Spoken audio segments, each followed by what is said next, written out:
मेरा बेटा शादी ही नहीं करना चाहता था। कहता था जब शादी करूंगा तो गूंगी लड़की से करूंगा। बड़ी मुश्किल से एक गूंगी लड़की मिली। मैंने जल्दी से अपने बेटे की शादी उस लड़की से करवा दी।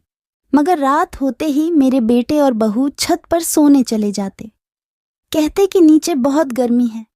मगर बहू जब सुबह नीचे आती तो बहुत थकी हुई मालूम पड़ती और मुझे इशारे से कुछ समझाने की कोशिश करती तो मेरा बेटा उसे डांट कर अंदर ले जाता। अब मुझे शक होने लगा था, क्योंकि बहू दिन ब दिन कमजोर होती जा रही थी। एक रात मैं इस राज का पता लगाने के लिए छत पर छुप कर बैठ गई। कुछ देर बाद बहू और बेटे को देखकर मेरी जान निकल गई, क्योंकि मैं तो अपने बेटे के शर्त से तंग आ चुकी थी। मैं जब भी उससे कहती कि मैंने तुम्हारे लिए एक बहुत खूबसूरत लड़की पसंद की है, मेरी बात सुनकर मेरा बेटा कहता, माँ मुझे खूबसूरत लड़की नहीं, एक गूंगी लड़की से शादी करनी है। पहल तो लगा कि शायद मेरा बेटा मेरे साथ मजाक कर रहा है, इसलिए मैंने उसकी बात पर ज्यादा ध्यान नहीं दिया और लड़कियां पसंद करती रहीं। मैंने एक खूबसूरत सी लड़की पसंद कर ली थी, पर जब मैंने उस लड़की की तस्वीर अपने बेटे को दिखाई तो वो कहने लगा, माँ क्या ये लड़की गूंगी है? मैं उसकी बात सुनकर हंस पड़ी और बोली, नहीं नहीं, लड़की तो बहुत प्यारा बोलती है, इसकी आवाज तो बिल्कुल कोयल जैसी है। मेरा बेटा गुस्से से बोला, माँ अपना और मेरा वक्त मत खराब करिए। जब मैंने कह दिया कि मुझे गूंगी लड़की से शादी करनी है तो आप मेरी बात मान क्यों नहीं लेती? अब मैं चौंक गई थी कि क्या सच में मेरे बेटे की यही मर्जी थी। मैंने कहा, कमल ऐसी भी क्या बात हो गई कि तुम्हें गूंगी लड़की चाहिए? कमल बोला, माँ मैं तो शादी ही नहीं करना चाहता, पर आप इतना जिद कर रही हैं तो मैं मान गया हूं, पर एक ही शर्त पर कि मैं जब शादी करूंगा तो गूंगी लड़की से ही करूंगा। मैं अजीब सी परेशानी में घिर गई थी, क्योंकि मैं कमल को बचपन से जानती थी। वो शुरू से ही बहुत गंभीर था, हर वक्त गहरी सोच में डूबे रहता, अपने काम से काम रखने वाला। उसने कभी बेवजह हंसी मजाक भी नहीं किया था, इसलिए मैं अच्छी तरीके से जानती थी कि वो ये सब मजाक नहीं कर रहा है, क्योंकि उसकी हर बात पत्थर की लकीर होती थी। एक बार फिर मैंने उसे समझाते हुए कहा, बेटा अगर तुम अभी शादी नहीं करना चाहते हो तो ठीक है, पर यह गूंगी लड़की क्यों? उसने कहा, क्यों माँ, गूंगी लड़कियां इंसान नहीं होती। बेटा ऐसी बात नहीं है, मगर तुम अच्छी तरीके से जानते हो कि मैंने अगर तुम्हारे लिए गूंगी लड़की ढूंढी तो लोग हम दोनों का मजाक बनाएंगे। लोग कहेंगे कि कमल में न जाने ऐसी कौन सी कमी थी जो मैंने तुम्हारे लिए गूंगी लड़की ढूंढी। उसने कहा, माँ मैंने आज तक किसी की परवाह नहीं की, मुझे लोगों की बातों से कोई मतलब नहीं है। मैं शादी करूंगा तो गूंगी लड़की से ही करूंगा। कमल के जिद के आगे मैंने हार मान ली थी, मगर सबसे बड़ी परेशानी तो ये थी कि गूंगी लड़की ढूंढो तो कहाँ से ढूंढो। खैर कमल के इस फैसले को मैंने मान लिया था, क्योंकि मैं चाहती थी कि कमल का घर जल्द से जल्द बस जाए, क्योंकि मेरा एक ही बेटा था। मैं चाहती थी कि उसका घर अपने जीते जी बसता देख सकूं। एक यह भी वजह थी कि मेरी उम्र अब धीरे धीरे ढल रही थी, मुझसे घर के काम भी नहीं होते थे। जब कमल 2 साल का था तो उसके पापा इस दुनिया से चल बसे थे। उस वक्त मेरी उम्र बहुत कम थी। मुझे लोगों ने मशवरा दिया कि मैं दूसरी शादी करके अपना घर बसा लूं, मगर मैं कमल की वजह से ये कदम ना उठा सकी। अपनी औलाद तो हर इंसान को प्यारी होती है, मगर मुझे कमल से इस कदर प्यार था कि मैं उसके लिए कुछ भी कर सकती थी।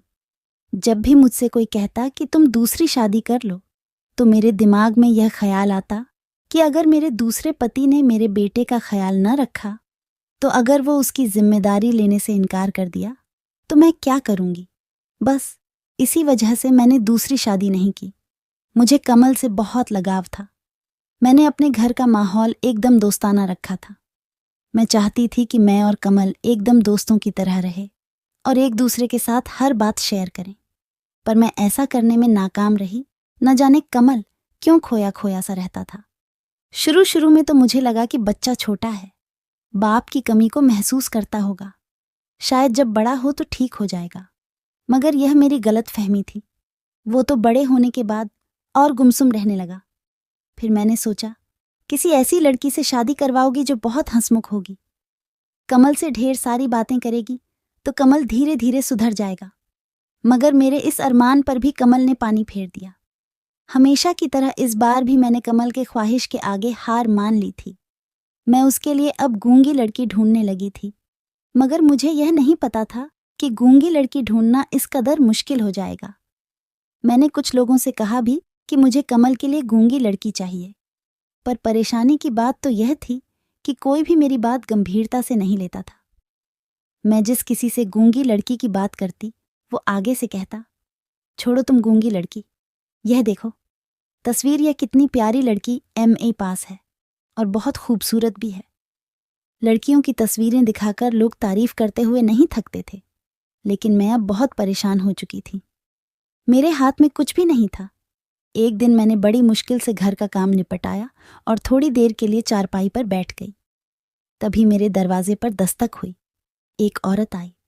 उस औरत को देखते ही मैं पहचान गई। वो अक्सर ही हम लोगों के घर आकर कुछ खाने पीने की चीजें मांग लिया करती थी। वो बहुत गरीब थी। मुझे लगा शायद कुछ खाने पीने की चीजें मांगने आई होगी। उसे देखकर मैंने कहा, ठीक है, मैं तुम्हारे लिए कुछ लाती हूं। उसने कहा, नहीं दीदी, मुझे आज कुछ चाहिए नहीं, मैं आपसे कुछ कहने आई हूं। मैंने कहा, हाँ बताओ, क्या बात है? उसने कहा, दीदी, यह बात कहना ठीक भी है कि नहीं? बस आपके बारे में सुना कि इस वक्त आप बहुत परेशान हैं तो बताने आ गई। अगर मेरी बात आपको बुरी लगे तो नादान समझकर मुझे माफ कर दीजिएगा। मैंने कहा, बताओ तो सही क्या बात है? इतनी पहेलियां क्यों बुझा रही हो? जो भी कुछ कहना है साफ साफ कहो, कहना क्या चाहती हो? उसने कहा, दीदी, मेरी एक बेटी है जो गूंगी है और कम उम्र भी। मैंने सुना है कि आपके बेटे ने शर्त रखी है कि वो जब शादी करेंगे तो गूंगी और कम उम्र लड़की से ही करेंगे। अगर आप मेरी बेटी से अपने बेटे की शादी करवाना चाहें तो मैं खुशी खुशी अपनी बेटी की शादी आपके बेटे से करने को तैयार हो जाऊंगी। मैं माला की बात सुनकर बहुत सोच में डूब गई थी। मेरे चेहरे के तासुरात देखकर वह हाथ जोड़ते हुए बोली, दीदी, अगर मुझसे कुछ कहने में गलती हो गई हो तो मुझे माफ कर दीजिएगा। इतना कहकर मेरा जवाब सुने बगैर ही वो वहां से चली गई। लेकिन मैं सारा दिन माला ने जो कहा था उसके बारे में सोचती रही। मुझसे तो कोई फैसला नहीं हो पा रहा था, इसलिए मैंने सोचा कि सारी बात कमल के सामने रख दूंगी। वह जैसा कहेगा वैसा ही करूंगी। शाम के वक्त कमल जब काम से आया तो मैंने कहा, कमल, तुमसे कुछ बात करनी थी। उसने कहा, बताओ माँ, क्या कहना है? मैंने कहा, तुम्हें गूंगी और कम उम्र लड़की चाहिए थी ना, मगर ये बताओ कि वो लड़की अमीर होनी चाहिए या गरीब और पढ़ी लिखी हो या अनपढ़? मेरी बात सुनकर कमल के चेहरे पर मुस्कुराहट छा गई और वो मुस्कुरा कर बोला, माँ, मुझे सिर्फ गूंगी और कम उम्र लड़की चाहिए, बस मेरी यही डिमांड है। मैंने कहा, कमल, वह जो माला है ना, जो लोगों के घर कभी कभार कुछ खाने पीने की चीजें मांगने आ जाती है, वो तुम्हारे लिए अपनी बेटी का रिश्ता लेकर आई थी, क्योंकि उसकी बेटी गूंगी है। मगर मैंने उसकी बातों का कोई जवाब नहीं दिया और वो चली गई। दरअसल मैं यह सोचकर परेशान हो गई थी कि मैं अपने इकलौते बेटे के लिए एक फकीरनी की बेटी को ब्याह कर कैसे लाऊंगी। मगर फिर सोचा, तुमसे मशवरा कर लूंगी। अगर तुम्हें एतराज नहीं होगा तो मैं उसे अपनी बहू बना लूंगी। मेरी बात सुनकर कमल झट से बोला, माँ, आपको उसी वक्त माला की बात मान लेनी चाहिए थी और उसे बता देना चाहिए था कि मुझे यह रिश्ता मंजूर है। मैंने कहा, कमल, तुम्हें यह फैसला सोच समझ कर करना है। बाद में ये ना हो कि तुम मुझसे कहो कि आपने मेरे लिए कैसी लड़की पसंद कर ली है।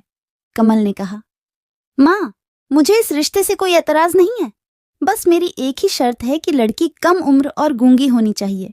अब चाहे वो किसी फकीरनी की बेटी हो या किसी की, मुझे फर्क नहीं पड़ता। मुझे जो चाहिए वो मिल रहा है, इसलिए मुझे ये रिश्ता मंजूर है। उसके बाद पर मैंने सिर हिला दिया। कमल उठकर मुंह हाथ धोने चला गया, जबकि मैं कमल के बारे में सोचने लगी थी कि ना जाने इस लड़की को क्या हो गया है कि वो एक फकीरनी ने की बेटी से भी शादी करने को तैयार हो गया था। धीरे धीरे वक्त गुजर रहे थे और मैंने महसूस किया कि गुजरते वक्त के साथ कमल की बेचैनी बढ़ती जा रही थी। उसने मुझसे कहा कि मैं जल्द से जल्द उस लड़की के घर जाकर उसका हाथ मांग लूं। अब मैं और इंतजार नहीं कर सकता। कमल की बातों ने मुझे हैरान करके रख दिया था। पहले तो मेरा बेटा शादी करने को तैयार ही नहीं हो रहा था, और अब तैयार हुआ तो उसने इतनी जल्दी मचा दी। मुझे खुद समझ में नहीं आ रहा था कि हो क्या रहा है। खैर, 1-2 दिन बाद मैं और कमल माला के घर गए। माला हमें देखते ही खुश हो गई और वो समझ गई कि मैं उसकी बेटी का हाथ मांगने आई हूं। उसने हाथ जोड़ते हुए हमें एक चारपाई पर बिठाया और कुछ देर बाद वो अपनी बेटी मेनका को लेकर आई। माला की बेटी मेनका इतनी खूबसूरत थी, उसको देखकर जी नहीं भरता था। माला ने कहा, दीदी, यही मेरी बेटी है। मेनका।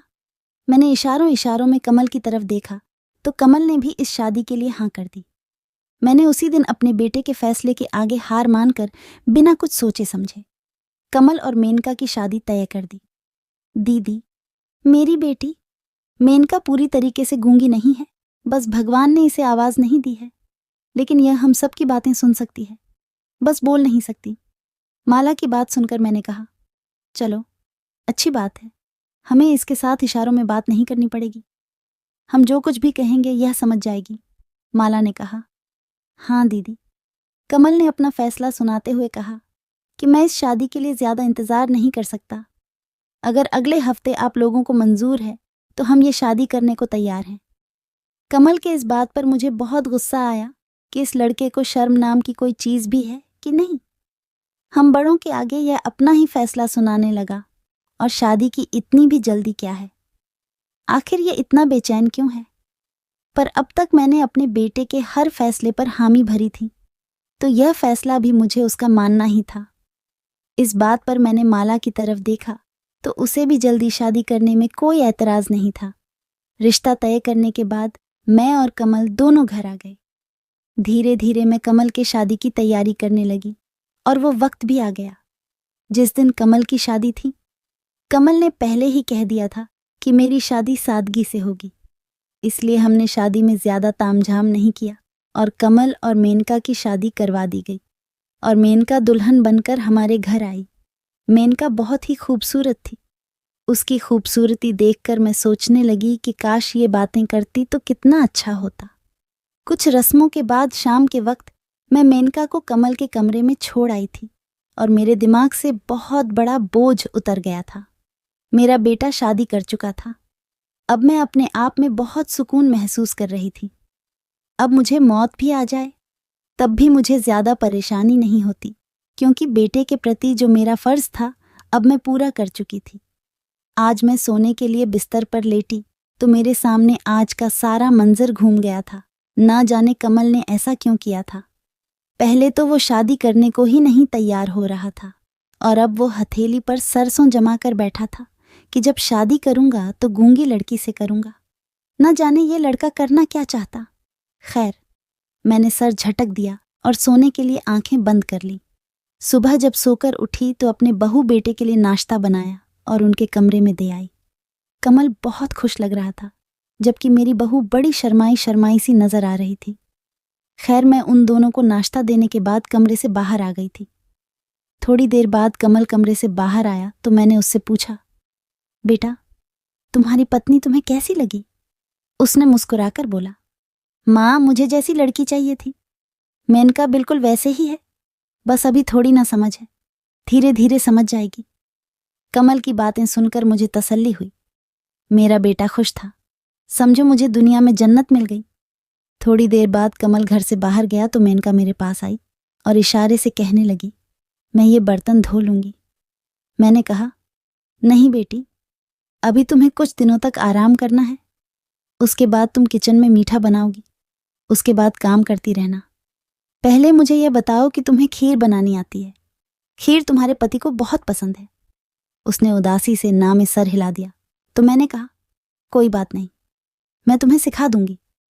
दिन तो ठीक ही गुजर गया, मगर जो ही रात हुई तो मेरा बेटा कहने लगा, माँ, आज मैं और मेनका छत पर सोएंगे। कल भी सारी रात बहुत गर्मी लगती रही थी। मैं कमल की बात सुनकर हैरान थी, क्योंकि धीरे धीरे तो सर्दियां आने वाली थीं, तो कमरे में इतनी गर्मी कैसे? खैर, मैंने इस बात का ज्यादा विरोध नहीं किया। मुझे लगा कि शायद इन दोनों को प्राइवेसी चाहिए होगी, तभी दोनों छत पर जाने की बात कर रहे हैं।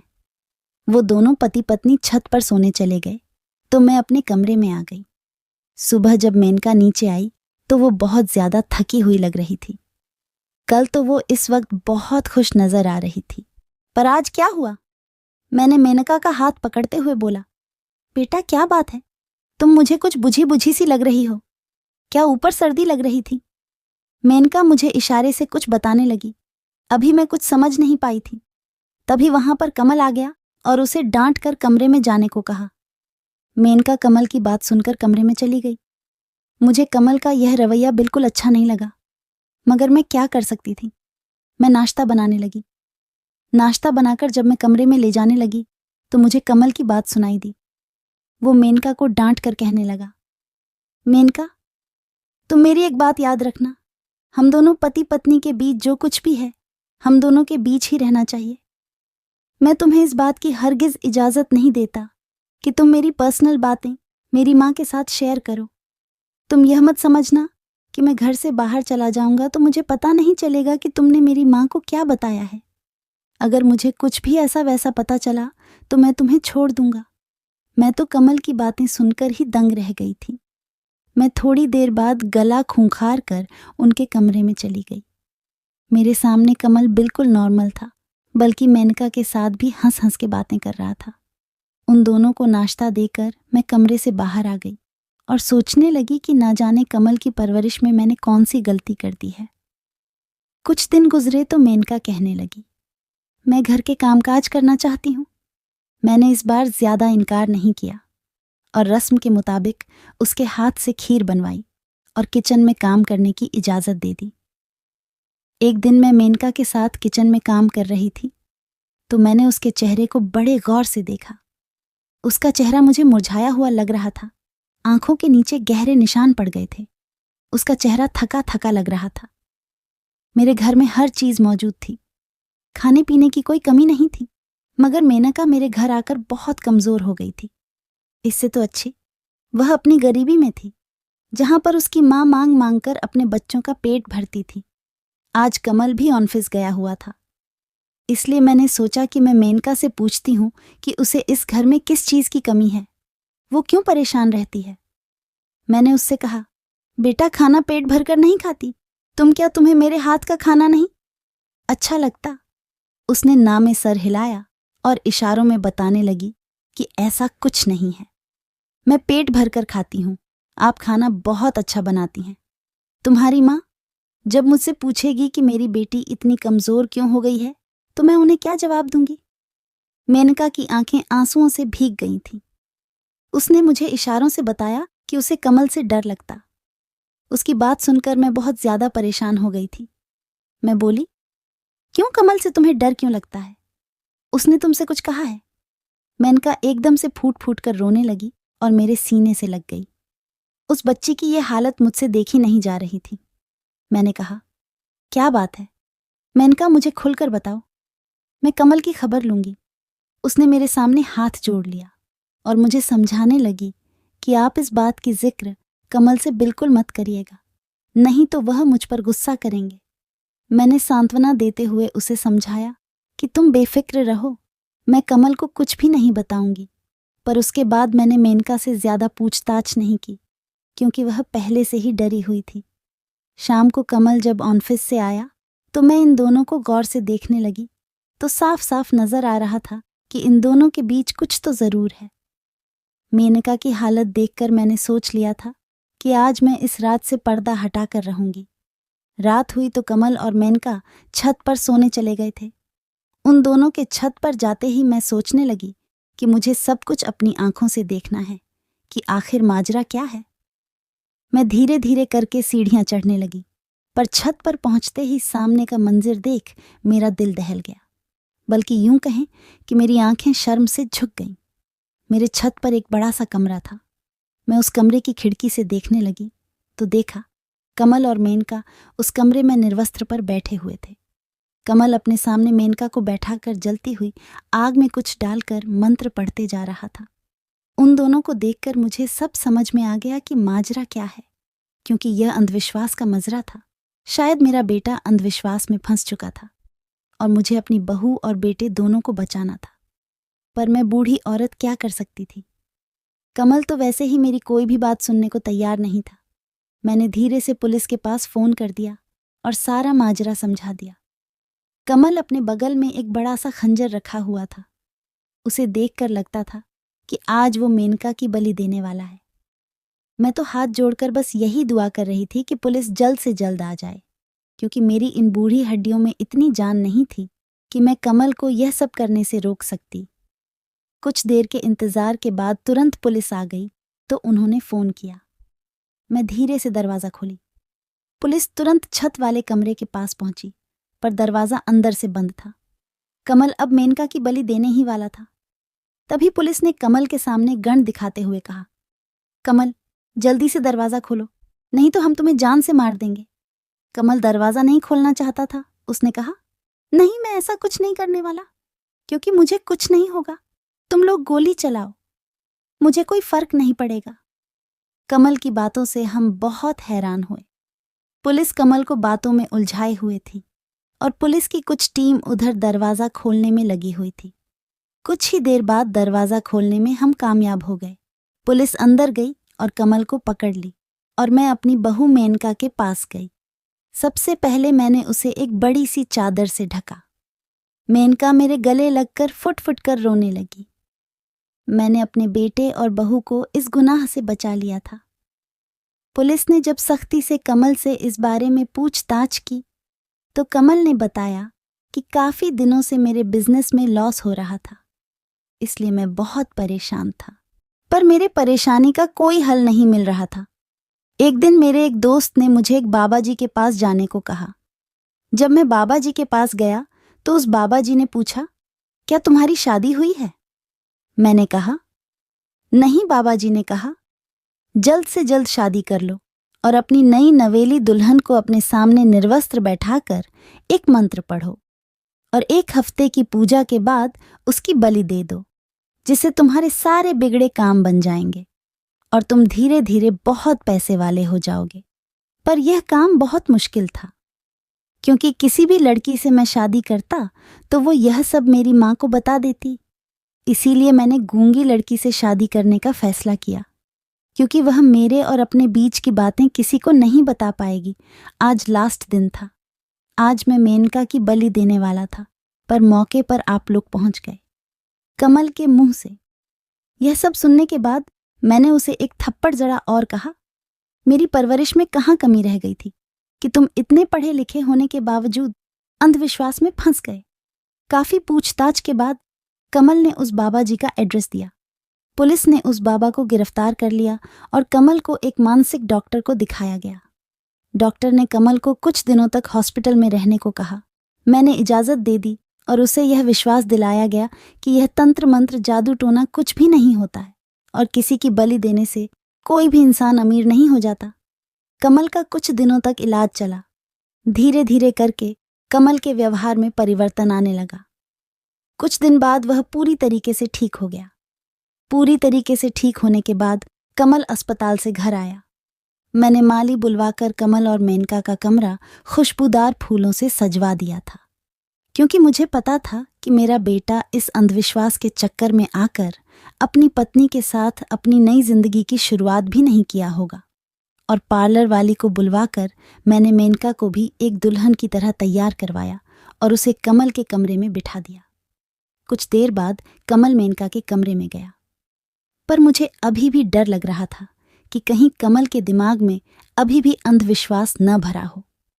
आज मुझे पता चला कि एक माँ को अपने बच्चों का घर बसाने के लिए किन किन परिस्थितियों से गुजरना पड़ता है। मैं मजबूर होकर उन दोनों के कमरे के दरवाजे के पास गई।